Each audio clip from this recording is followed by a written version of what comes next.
صباح الخير. احيانا الواحد بيتمنى حاجة تحصل له، حاجة كويسة مش حاجة وحشة.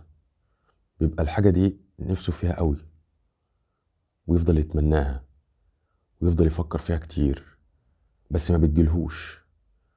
فيقول الحمد لله، وبعدين ربنا يختبره في الحمد لله، ويفضل يجيب الحاجة دي قدامه كتير، ويفضل هو بقى يرجع تاني يفكر فيها ويفكر فيها، بس ما بتجيش.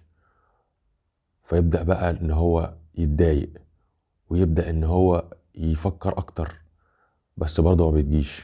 ساعتها بقى بيبقى قدامه خيارين: يا اما يقول الحمد لله ويعد نعم ربنا عليه عشان نفسيته تتحسن ويشيل الضيق من دماغه، يا اما يفضل في نكد ويفضل متضايق ويفضل متعصب ويفضل غضبان ويضايق اللي حواليه كلهم عشان الحاجه دي ما جاتلوش.